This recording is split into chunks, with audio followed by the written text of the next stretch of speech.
ક્યારેક ખોરાકનો સ્વાદ જીભને એકદમ ખાટો લાગે છે, તો ક્યારેક થોડો તુરો. અને ક્યારેક કોઈ લગ્ન પ્રસંગમાં વધારે પડતું જમી લઈએ તો છાતીમાં બળતરા થાય છે, જેને આપણે એસિડિટી કહીએ છીએ. આવી પરિસ્થિતિમાં ઘરના વડીલો અલગ અલગ સલાહ આપે. કોઈ કહેશે લીંબુ પાણી પી લો, તો કોઈ કહેશે ચપટી ખાવાનો સોડા પાણીમાં નાખીને પી જાઓ. હવે આ બંને તો બિલકુલ વિરોધી વસ્તુઓ છે, તો સાચો ઈલાજ કયો? આ મૂંઝવણનો જવાબ એટલે કે એનું સમાધાન રસાયણ વિજ્ઞાનના એક ખૂબ જ પાયાના સિદ્ધાંતમાં છુપાયેલો છે. અને એ જ છે આજની આપણી ચર્ચાનો વિષય: એસિડ, બેઝ અને ક્ષાર.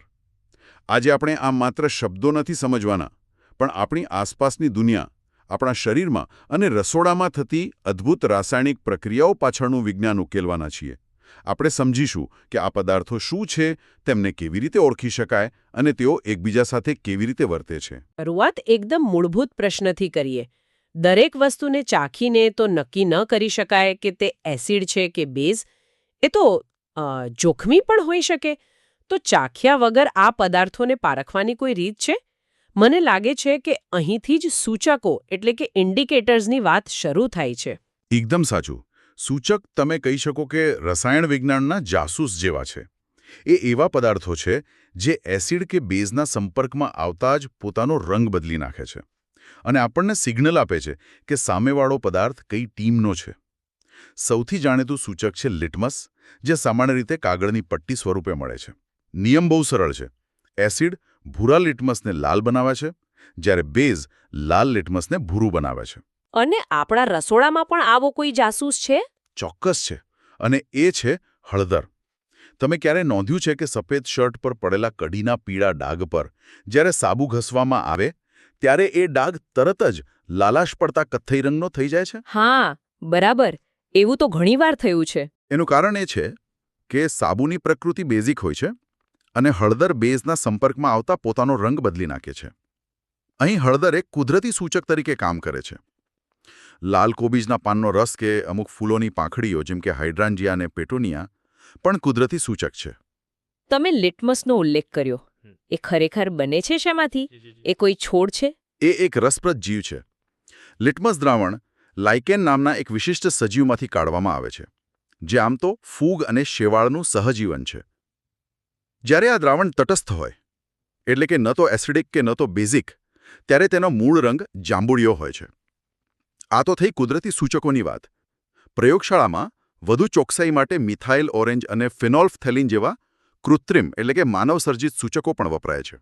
રંગ બદલવાની વાત તો સમજાઈ, પણ મેં એવું પણ સાંભળ્યું છે કે અમુક સૂચકો એવા છે જે રંગ નહીં પણ વાસ બદલે છે. આ કેવી રીતે શક્ય છે? હા, એમને આપણે ઘ્રાણેન્દ્રિય સૂચકો એટલે કે ઓલ્ફેક્ટરી ઇન્ડિકેટર્સ કહીએ છીએ. ઘ્રાણેન્દ્રિય એટલે સૂંઘવાની ક્ષમતા. આ એવા પદાર્થો છે જેમની લાક્ષણિક વાસ એસિડિક માધ્યમમાં યથાવત રહે છે, પણ બેઝિક માધ્યમમાં ગાયબ થઈ જાય છે. આનું સૌથી સરળ પ્રયોગ ડુંગળી સાથે કરી શકાય. ઝીણી સમારેલી ડુંગળીની તીવ્ર વાસ પર લીંબુનો રસ એટલે કે એસિડની કોઈ અસર નહીં થાય. પણ જો તમે તેના પર બેકિંગ સોડાનું દ્રાવણ, જે એક બેઝ છે, એ નાખશો તો એ વાસ જતી રહેશે. વેનિલા અર્ક અને લવિંગનું તેલ પણ આ જ રીતે કામ કરે છે. વાહ, આ તો રસપ્રદ છે. તો હવે આપણે એસિડ અને બેઝને ઓળખી શકીએ છીએ. હવે એ સમજીએ કે તેઓ બીજા પદાર્થો સાથે મળે ત્યારે શું ધમાલ મચાવે છે. ધાતુઓ સાથે તેમની પ્રક્રિયા કેવી હોય છે? મોટાભાગની સક્રિય ધાતુઓ એસિડ સાથે પ્રક્રિયા કરીને ક્ષાર અને હાઇડ્રોજન વાયુ બનાવે છે. આ એક સામાન્ય નિયમ છે. જેમ કે ઝિંકના દારા પર જ્યારે મંદ સલ્ફ્યુરિક એસિડ નાખવામાં આવે ત્યારે તેમાંથી પરપોટા નીકળવા લાગે છે. આ પરપોટા હાઇડ્રોજન વાયુના છે અને દ્રાવણમાં ઝિંક સલ્ફેટ નામનો ક્ષાર બને છે. પણ એ પરપોટા હાઇડ્રોજન વાયુના જ છે, એની ખાતરી કેવી રીતે કરવી? બીજો કોઈ વાયુ પણ હોઈ શકે ને? એની એક મજેદાર અને ખાતરીપૂર્વક કસોટી છે. જો તમે એ વાયુ નીકળતી ટેસ્ટ ટ્યુબના મોં પાસે સળગતી મીણબત્તી લઈ જાઓ તો એ વાયુ પોપ એવા નાના ધડાકા જેવા અવાજ સાથે સળગી ઉઠે છે. ઓહ, પોપ અવાજ. હા, આ પોપ સાઉન્ડ ટેસ્ટ એ હાઇડ્રોજન વાયુની ઓળખ છે. જ્યાં સુધી બેઝની વાત છે, બધી ધાતુઓ બેઝ સાથે પ્રક્રિયા નથી કરતી. પણ ઝિંક જેવી અમુક ધાતુઓ સોડિયમ હાઇડ્રોક્સાઇડ જેવા પ્રબળ બેઝ સાથે પ્રક્રિયા કરીને પણ હાઇડ્રોજન વાયુ ઉત્પન્ન કરે છે. બરાબર. અને પેલો જે નાનપણમાં આપણે જ્વાળામુખીનો પ્રયોગ કરતા હતા, બેકિંગ સોડા પર લીંબુ કે વિનેગર નાખીએ અને ઉભરો આવે, એની પાછળનું રસાયણ શું છે? એ ઉભરો કાર્બન ડાયોક્સાઇડ વાયુને કારણે આવે છે. જ્યારે પણ કોઈ એસિડ ધાતુ કાર્બોનેટ જેમ કે ધોવાનો સોડા કે ધાતુ હાઇડ્રોજન કાર્બોનેટ જેમ કે ખાવાનો સોડા સાથે પ્રક્રિયા કરે છે, ત્યારે હંમેશા 3 વસ્તુઓ બને છે: ક્ષાર, પાણી અને કાર્બન ડાયોક્સાઇડ વાયુ. અચ્છા. અને આ CO2 વાયુને ઓળખવાની પણ એક ખાસ રીત છે. જો તેને ચૂનાના નીતરિયા પાણીમાંથી પસાર કરવામાં આવે તો એ પાણી દૂધિયું બની જાય છે. દૂધિયું? એવું કેમ? કારણ કે કાર્બન ડાયોક્સાઇડ ચૂનાના પાણી એટલે કે કેલ્શિયમ હાઇડ્રોક્સાઇડ સાથે પ્રક્રિયા કરીને કેલ્શિયમ કાર્બોનેટ બનાવે છે. અને આ કેલ્શિયમ કાર્બોનેટ પાણીમાં અદ્રાવ્ય સફેદ કણો છે. આ કણોને લીધે જ પાણી દૂધ જેવું સફેદ દેખાય છે. અને અહીં એક રસપ્રદ વાત એ છે કે આપણે જે ચોકથી લખીએ છીએ, બાંધકામમાં વપરાતો ચૂનાનો પથ્થર, હા, અને તાજમહેલ જેમાંથી બન્યો છે એ આરસપહાણ, આ ત્રણેય રાસાયણિક રીતે કેલ્શિયમ કાર્બોનેટ જ છે. અદ્ભુત. હવે સૌથી મહત્વનો સવાલ, જો એસિડ અને બેઝ આ બંને વિરોધીઓને જ એકબીજા સાથે ભેળવી દેવામાં આવે તો શું થાય? યુદ્ધ થાય? યુદ્ધ નહીં, શાંતિ સમજૂતી થાય. આ પ્રક્રિયાને તટસ્થીકરણ કહે છે. જ્યારે એસિડ અને બેઝ એકબીજા સાથે પ્રક્રિયા કરે છે, ત્યારે તેઓ એકબીજાના ગુણધર્મોનો નાશ કરે છે. એસિડની ખાટી અસર અને બેઝની તુરી અસર બંને ગાયબ થઈ જાય છે. અને નિપજ તરીકે આપણને ક્ષાર અને પાણી મળે છે. ઉદાહરણ તરીકે હાઇડ્રોક્લોરિક એસિડ, જે એક પ્રબળ એસિડ છે, અને સોડિયમ હાઇડ્રોક્સાઇડ, જે એક પ્રબળ બેઝ છે, એ ભેગા થાય તેને સામાન્ય ખાવાનું મીઠું એટલે કે સોડિયમ ક્લોરાઇડ અને પાણી બને છે. આ તટસ્થીકરણનો ખ્યાલ ખૂબ જ મહત્વનો લાગે છે. આના જેવી જ પ્રક્રિયા શું ઓક્સાઇડ સાથે પણ થાય છે? મારો મતલબ, ધાતુના ઓક્સાઇડ કેવા હોય, એસિડિક કે બેઝિક? આ સમજવા માટે એક સરળ નિયમ યાદ રાખી શકાય. મોટાભાગના ધાત્વીય ઓક્સાઇડ જેમ કે કોપર ઓક્સાઇડ કે મેગ્નેશિયમ ઓક્સાઇડ સ્વભાવે બેઝિક હોય છે. બેઝિક? હા, એટલે કે તેઓ બેઝની જેમ વર્તે છે. આથી જ તેઓ એસિડ સાથે પ્રક્રિયા કરીને ક્ષાર અને પાણી બનાવે છે. બરાબર? તટસ્થીકરણની પ્રક્રિયાની જેમ જ. તેનાથી બિલકુલ વિપરીત અધાત્વીય ઓક્સાઇડ જેમ કે કાર્બન ડાયોક્સાઇડ કે સલ્ફર ડાયોક્સાઇડ સ્વભાવે એસિડિક હોય છે. એટલે જ આપણે જોયું કે કાર્બન ડાયોક્સાઇડ ચૂનાના પાણી, જે એક બેઝ છે, તેની સાથે પ્રક્રિયા કરે છે. આ બધી પ્રક્રિયાઓ સમજ્યા પછી મારા મનમાં એક મૂળભૂત પ્રશ્ન ઊભો થાય છે. બધા એસિડમાં એવી તો કઈ સામાન્ય વાત છે જે તેમને એસિડ બનાવે છે? એવી જ રીતે બધા બેઝમાં શું સમાન છે? આનો જવાબ પાણીમાં છુપાયેલો છે.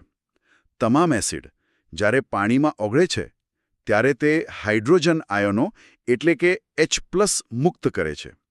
આ H+ આયન જ એસિડના તમામ એસિડિક ગુણધર્મો માટે જવાબદાર હીરો છે.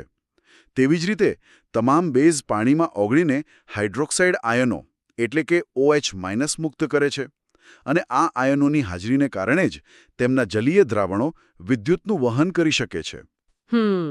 ગ્લુકોઝ કે આલ્કોહોલ જેવા પદાર્થોમાં હાઇડ્રોજન તો હોય છે, પણ તે પાણીમાં H+ આયનો મુક્ત કરતા નથી. એટલે જ તેઓ એસિડિક નથી અને તેમના દ્રાવણો વીજળીનું વહન નથી કરતા. એનો અર્થ એ થયો કે પાણી વગર એસિડ લાચાર છે. શું પાણીની ગેરહાજરીમાં એસિડ પોતાનો એસિડિક ગુણધર્મ બતાવી જ ન શકે? બિલકુલ. પાણીનો માધ્યમ અનિવાર્ય છે. જો તમે શુષ્ક હાઇડ્રોક્લોરિક એસિડ વાયુને એક સૂકા ભૂરા લિટમસ પેપર પાસે લઈ જશો તો તેના રંગમાં કોઈ જ ફેરફાર નહીં થાય. પણ જે ક્ષણે તમે એ લિટમસ પેપરને સહેજ ભીનો કરશો, તે તરત જ લાલ થઈ જશે. ઓકે. કારણ કે પાણીની હાજરી મળતા જ HClમાંથી H+ આયનો છૂટા પડે છે. જો કે આ H+ આયનો એટલા અસ્થિર હોય છે કે તે એકલા રહી શકતા નથી. તે તરત જ પાણીના અણુ H2O સાથે જોડાઈને હાઇડ્રોનિયમ આયન એટલે કે H3O+ બનાવે છે. આના પરથી મને એક બહુ વ્યવહારુ અને સલામતીને લગતો પ્રશ્ન યાદ આવ્યો. પ્રયોગશાળામાં સાંદ્ર એસિડને મંદ એટલે કે ડાયલ્યુટ બનાવતી વખતે શું સાવચેતી રાખવી જોઈએ? એસિડમાં પાણી નાખવું કે પાણીમાં એસિડ? ઘણા લોકો આમાં ગૂંચવાઈ જાય છે. અને આ ગૂંચવણ ખૂબ ખતરનાક સાબિત થઈ શકે છે. નિયમ હંમેશા યાદ રાખવાનો છે, acid to water like you oughta. એટલે કે એસિડને હંમેશા ધીમે ધીમે અને સતત હલાવતા રહીને પાણીમાં ઉમેરવો જોઈએ. ક્યારેય ભૂલથી પણ સાંદ્ર એસિડમાં પાણી ન ઉમેરવું. પણ કેમ? એનાથી શું ફરક પડે છે? ફરક જિંદગી અને મોતનો પડી શકે છે. એસિડને પાણીમાં ઓગાળવાની પ્રક્રિયા અત્યંત ઉષ્માક્ષેપક છે. એટલે કે તેમાં પુષ્કળ ગરમી પેદા થાય છે, જાણે એક નાનો બોમ્બ ફૂટતો હોય. જો તમે ઓછા પ્રમાણમાં રહેલા એસિડમાં એકસાથે પાણી નાખશો તો ઉત્પન્ન થયેલી ગરમી એ પાણીને તરત જ વરાળમાં ફેરવી દેશે. અને એસિડના છાંટા ઉછળશે. બરાબર. એસિડના છાંટા ભયંકર રીતે ઉછળીને ચહેરા પર કે કપડા પર પડી શકે છે. જ્યારે તમે પાણીમાં ધીમે ધીમે એસિડ ઉમેરો છો ત્યારે ઉત્પન્ન થતી ગરમી મોટા પ્રમાણમાં રહેલા પાણીમાં શોષાઈ જાય છે અને પરિસ્થિતિ કાબૂમાં રહે છે. એસિડ બેઝને ઓળખી લીધા, તેમની પ્રક્રિયાઓ સમજી લીધી. પણ બધા એસિડ સરખા નથી હોતા. લીંબુનો રસ પણ એસિડ છે અને બેટરીમાં વપરાતો એસિડ પણ એસિડ છે. બંનેની તાકાતમાં જમીન આસમાનનો ફરક છે. તો કોઈ એસિડ કે બેઝ કેટલું પ્રબળ છે તે કેવી રીતે માપી શકાય? તે માપવા માટે જ પીએચ માપક્રમ બનાવવામાં આવ્યો છે. અહીં પી જર્મન શબ્દ પોટેન્સ પરથી આવ્યો છે, જેનો અર્થ થાય છે શક્તિ અથવા પાવર. તો પીએચ માપક્રમ એ દ્રાવણમાં રહેલા હાઇડ્રોજન આયનોની શક્તિ કે સાંદ્રતા માપે છે. આ માપક્રમ 0 થી 14 સુધીનો હોય છે. બરાબર વચ્ચે 7 નંબર તટસ્થતા દર્શાવે છે, જેમ કે શુદ્ધ પાણી. 7 થી જેમ જેમ નીચે જાઓ તેમ તેમ એસિડિકતા વધતી જાય છે. 0 એટલે અત્યંત પ્રબળ એસિડ અને 7 થી જેમ જેમ ઉપર જાઓ તેમ તેમ બેઝિકતા વધતી જાય છે. 14 એટલે અત્યંત પ્રબળ બેઝ. અને આ સ્કેલ સામાન્ય નથી? શું એ લઘુગણકીય એટલે કે લોગેરિધમિક નથી? મારો મતલબ pH 3 અને pH 4 વચ્ચે 10 ગણો તફાવત હોય છે. તમે બરાબર પકડ્યું. આ ભૂકંપના રિક્ટર સ્કેલ જેવું છે. pH 4 કરતાં pH 3 વાળું દ્રાવણ 10 ગણું વધુ એસિડિક હોય છે અને pH 5 કરતાં 100 ગણું વધુ એસિડિક. એટલે જ નાનો દેખાતો આંકડાનો ફેરફાર પણ પ્રબળતામાં મોટો તફાવત લાવી શકે છે. રોજિંદા જીવનમાં આ pH માપક્રમ ક્યાં ઉપયોગી છે? લગભગ દરેક જગ્યાએ. આપણું પોતાનું શરીર 7.0 થી 7.8ની ખૂબ જ સાંકડી pH રેન્જમાં કામ કરે છે. જો લોહીની pHમાં સહેજ પણ ફેરફાર થાય તો તે જીવલેણ બની શકે છે. જ્યારે વરસાદના પાણીની pH 5.6 કરતાં ઘટી જાય ત્યારે તેને એસિડ વર્ષા કહેવાય છે, જે નદીઓ અને તળાવોમાં ભળીને માછલીઓ અને અન્ય જળચર જીવોનું જીવન જોખમમાં મૂકી દે છે.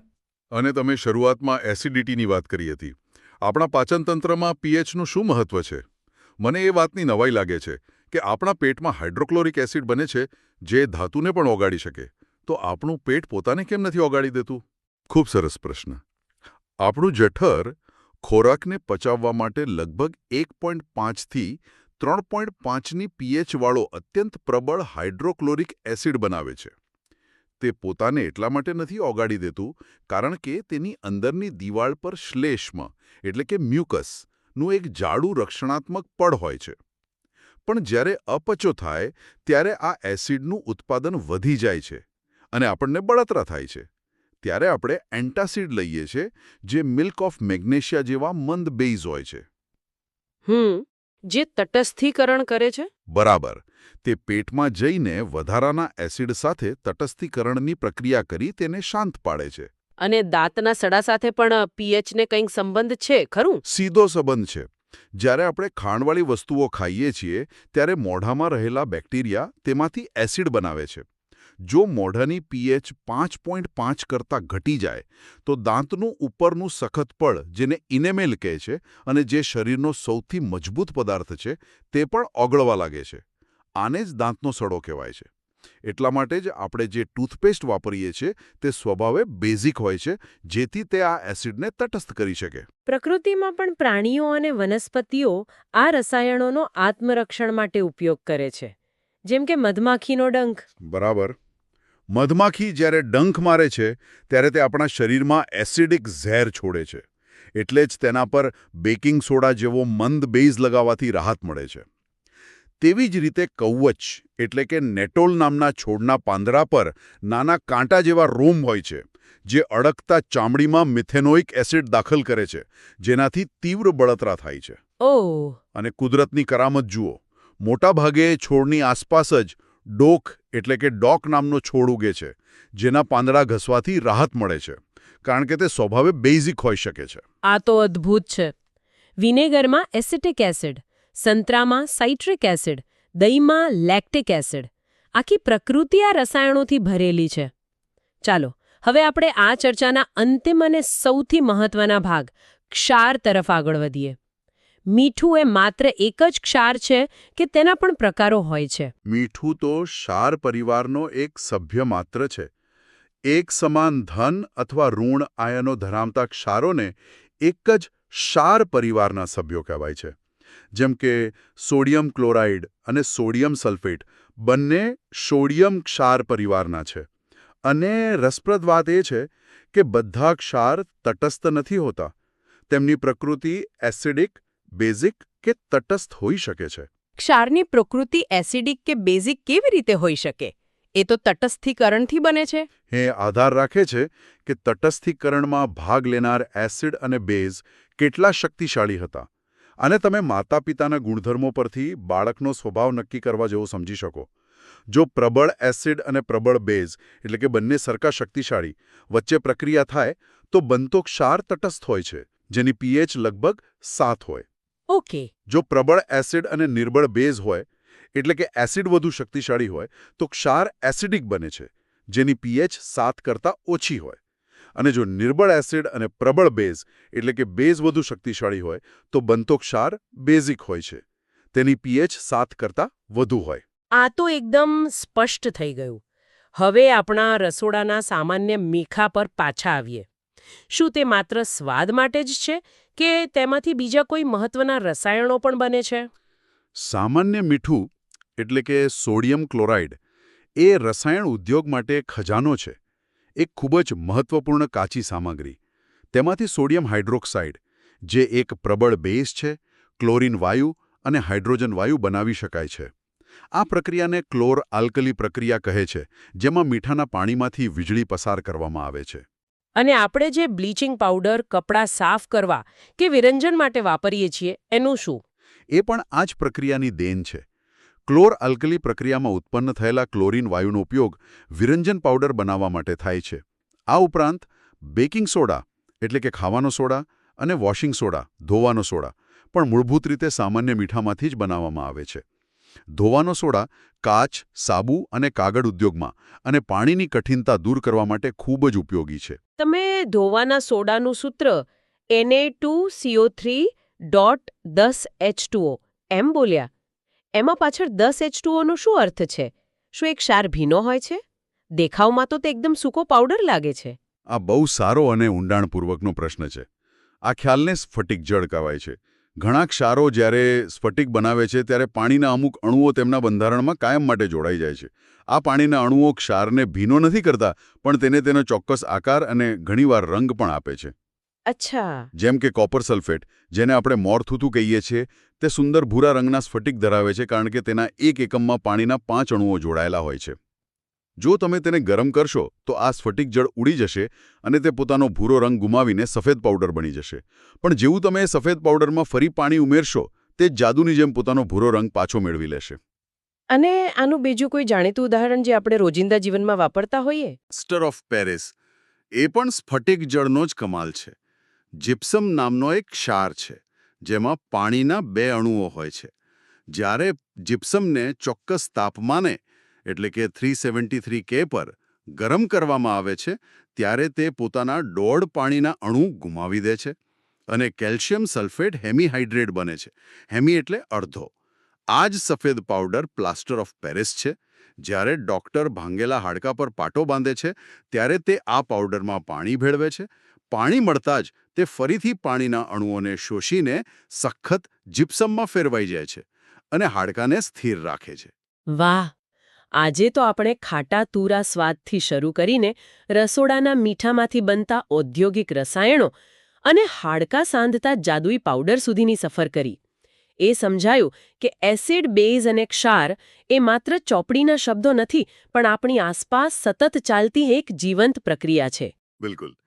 આજના મુખ્ય મુદ્દાઓ એ છે કે એસિડ પાણીમાં H+ આયન આપે છે, બેઝ OH- આયન આપે છે અને તેમની વચ્ચેની પ્રક્રિયાથી તટસ્થીકરણ થાય છે. પીએચ માપક્રમ આપણને તેમની શક્તિ વિશે જણાવે છે, જેનું આપણા શરીરમાં અને પ્રકૃતિમાં અત્યંત મહત્વ છે. અને ક્ષાર એ માત્ર મીઠું નથી, પણ રસાયણ ઉદ્યોગનો એક પાયાનો પથ્થર છે, જે સ્ફટિક જળ જેવા રસપ્રદ ગુણધર્મો પણ ધરાવે છે. આજના ઊંડાણપૂર્વકના વિશ્લેષણના અંતે સાંભળનાર માટે એક વિચારવા જેવો પ્રશ્ન મૂકીને જઈએ. આપણે પ્લાસ્ટર ઓફ પેરિસની વાત કરી, જેનું રાસાયણિક નામ કેલ્શિયમ સલ્ફેટ હેમીહાઇડ્રેટ છે. પણ તેને પ્લાસ્ટર ઓફ પેરિસ જ શા માટે કહેવામાં આવે છે? દુનિયાના બીજા કોઈ શહેરનું નામ કેમ નહીં? આ નામ પાછળનો ઇતિહાસ શું હોઈ શકે? તે શોધવા જેવી એક રસપ્રદ બાબત છે.